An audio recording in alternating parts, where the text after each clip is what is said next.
Hello student. Today we'll discuss about the one of the important cycle in the refrigeration, that is the vapor compression refrigeration system.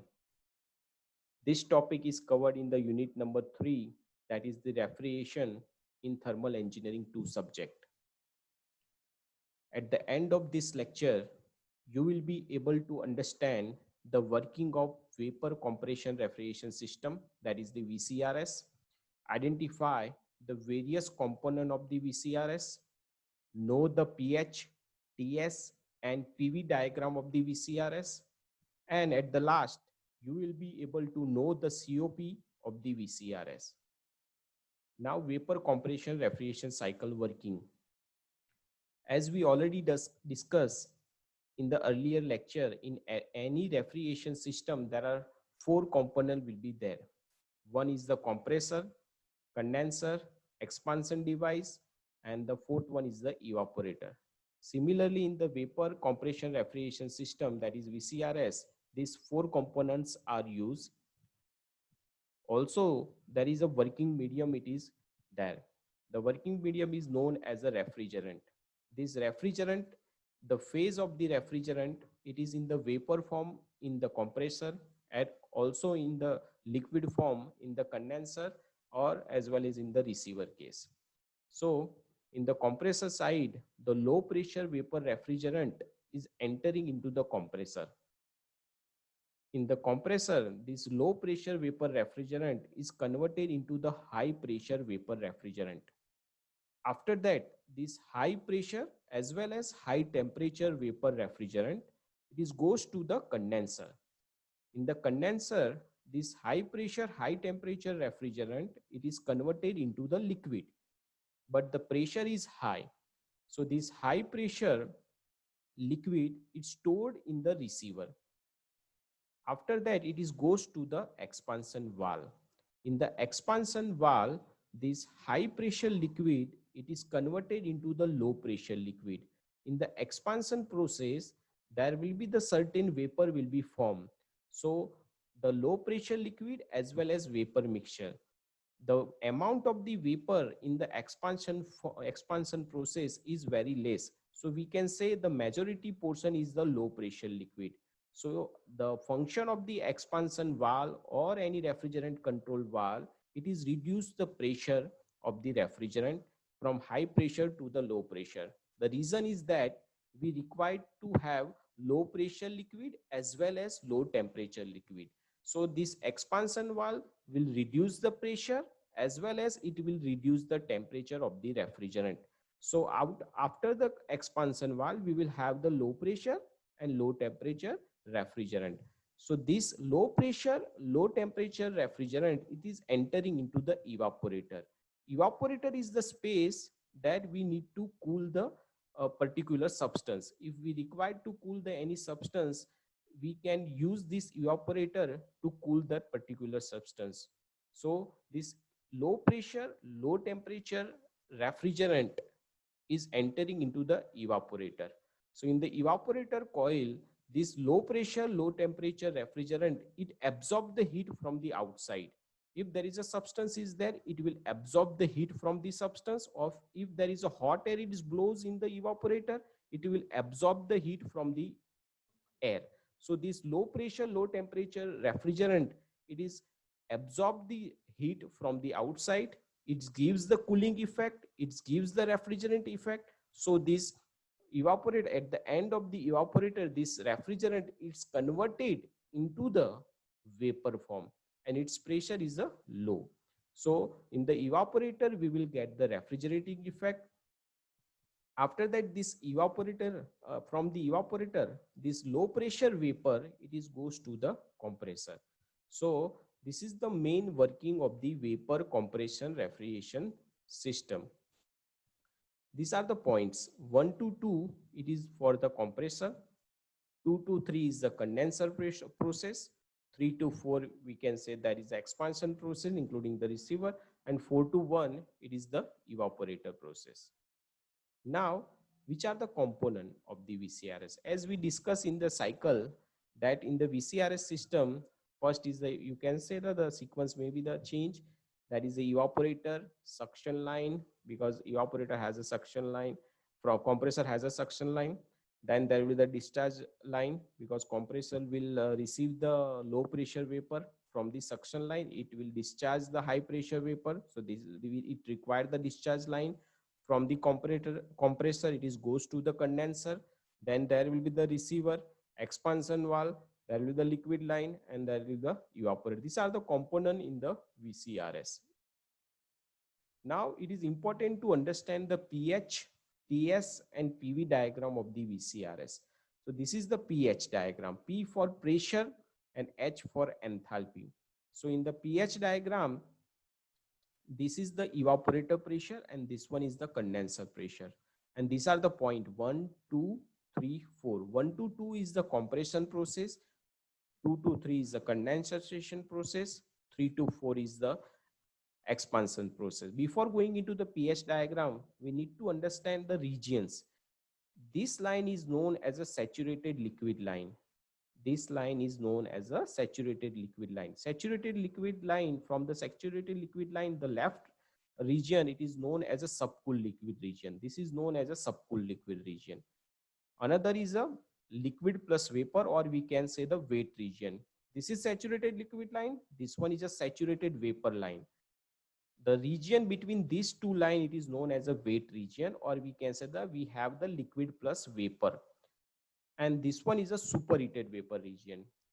So this saturated vapor line, on the right side, we will have the superheated vapor region. When the saturated vapor line and saturated liquid line intersect, we will get the critical point. So before going into the pH diagram, we need to understand the region. It will really useful for the solving the example of the VCRS. So pH diagram is one of the important diagram for the VCRS. As we already know from the working of the VCRS from the schematic diagram, that is a low pressure vapor. So this is the evaporator pressure, which is low. So low pressure vapor, it is entering into the compressor. Its pressure is increased as well as temperature is increased. This is one is the compression process. This is saturated vapor. It is converted into the superheated vapor. After that, it is goes to the condenser process. In the condensation will take place in the condenser. So this superheated vapor is condensed and it is converted into the liquid. So we need to shift this 2 point into the third side on the left side. So this is the 3 point where this vapor is converted into the liquid form, but still its pressure is high. So we required to reduce the pressure to get the refrigerating effects. That's why we required the expansion devices. So in the VCRs, there are the different expansion device we can use, like the capillary tube, refrigerant control valve, depends on the application. So this is the expansion process where the liquid refrigerant, which is at a high pressure, it is converted into the low pressure and low temperature refrigerant. As I already mentioned, when there will be the expansion process, there will be the generation of the vapor. So this after the expansion process, some of the vapor will be generated. So this 4 point is in the region of liquid plus vapor region, and but the majority portion is the liquids. That's why this 4 point on the left side of the liquid plus vapor region. It is not on the right side. It is not there in the right hand side, but it is on the more on the left side where we will have the more liquid. So after the expansion process, the refrigerant condition is very low pressure and very low temperature. So we can utilize for the cooling effect, we can utilize for the refrigerating effect. So we require the evaporator. So in the evaporator, this liquid refrigerant is evaporated to get the refrigerating effect. So this evaporator, it will absorb the heat from the substance. So refrigerant will absorb the heat and it is converted into the vapor form, and the cycle will be the repeated. So this is the pH diagram of the VCRS. Whenever you use the pH diagram, just indicate the refrigerating effect and W compressor. So it will utilize to solve the examples as well as for the mathematical analysis of the VCRS. Now TS diagram. So in the TS diagram, we will concentrate on the temperature and entropy. These are the cycle is a theoretical cycle. There will be the change in the pressure. There will be the change in the entropy. So in the 1 to 2 is isentropic process where the temperature is increased as well as pressure is increasing. This is the pressure line of the condenser. This is the pressure line of the evaporator. And this is one is the temperature 1 to 2 as we already discussed. This is the compression process. So 1 to 2 is temperature increase. After that it is goes to the condenser, so slightly the temperature will be drop and continuously it is goes to the saturated liquid line. After the condenser there will be the expansion process, so the temperature has been dropped, and after that there will be the evaporator, so the 4-2 line liquid is converted into the vapor form. So this is the TS diagram of the VCRS. Similarly, you can write the refrigerating effect and the W compression in the TS diagram. Same in the PV diagram. In the PV diagram, we will concentrate on the pressure and volume. As we already discussed, in the compression process, the pressure is increased. This is the evaporator pressure. This one is the condenser pressure. So the evaporator pressure, from the evaporator, the refrigerant, it is entering into the compressor. So compressor will increase the pressure of the refrigerant, so the up to the condenser pressure. So this one is the compression process. As you already know, in the compression process the volume is reduced, so this is the reduction in the volume in the 1 to 2. Then there will be the condensation process. It is the theoretical constant pressure, but actually practically there is a change in the pressure of the condenser. Then 3 to 4 is the expansion, reduction in the pressure, that is the throttling you can say, or the expansion process.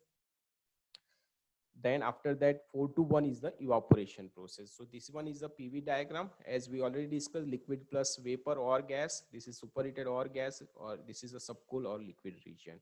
This one is the curve for saturated liquid line, and this one is a saturated vapor line. Now we need to understand the VCRS of the COP of the VCRS.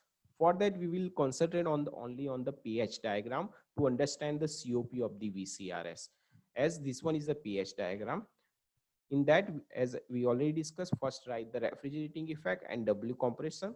In the pH diagram we discuss that there will be the change in the enthalpy and as well as the pressure, but the more is enthalpy has been changed. 1 to 2 has been changed, 2 to 3 is change enthalpy in the condensation process. In the expansion process the enthalpy will be remain the same. 4 to 1 also there is a change in the enthalpy. So by utilizing the enthalpy we can find the COP of the VCRS. So more we concentrate on the enthalpy change. So we can write that enthalpy is equal to U plus PV, as enthalpy is a derived property, and derived property means we will use the basic property. So in the enthalpy, as we know from the TDY principle, it is known as a U plus PV. Here there is a lots of change in the enthalpies in the different processes of the compression, evaporation and condensation. So we will do the differentiation of the enthalpy. So we can write that dH is equal to du plus, first there is a two properties there, so we will have the differentiation of the dV and P will be remain the same. After that we will utilize the P to get the another differentiation of this two parameter PV. So P dV plus VdP. But in the VCRS, there is a evaporation process and condensation process. The enthalpy, the pressure is remain the same theoretically. So this dP is the will be the 0. So this parameter will be the cancel out. So what will be the remaining? dH is equal to du plus pdv. As we know that du plus pdv is known as dq. So from this we can understood that we can write the enthalpy difference when there is a change in the heat. So here is a heat absorbed, here is a heat rejected in the case of the condensation. So if there is a change in the enthalpy in this process as well as in this process, we can directly write in the form of the enthalpy when there is a change in the when there is a heat is involved, heat transfer is involved, that is a heat absorbed and heat rejected. So we can write in the form of the enthalpy by doing this dH is equal to dQ. Now, evaporation process. In the evaporation process, what is the process? 1 to 4, or you can say 4 to 1. So there is a change in the enthalpy. So H1 minus H4. Why there is a H1 minus H4, not the H4 minus H1? The reason is that this H1 is the higher value as compared to the H4. So to get the positive value, we will utilize H1 minus H4. That is the change in the enthalpy in the case of the evaporation. So in the evaporation process, we will have the refrigerating effect. So we will utilize H1 minus H4, that is in the kilojoule per kg, QE. Now, in the 4 point, in the expansion process, the enthalpy remain the same. So we cannot find directly for the enthalpy of at the 4 point. But we know that this 3 to 4 is an expansion process where the H3 is equal to H4. So we can write H1 minus H3 by replacing H4 is equal to H3, because expansion process, the enthalpy remain the same. That is 3 and 4 is the same. So we can write H1 minus H4 is equal to H1 minus H3. Now, condensation process. So in the condensation process, there is an enthalpy change from 2 to 3, and 2 is the higher value as compared to the 3. So condenser is the H2 minus H3. Similarly, compression work. So this one is the compression process. In this, there is an enthalpy change from 1 to 2, but the 2 is the higher value as compared to 1. So we will have the W compressor H2 minus H1.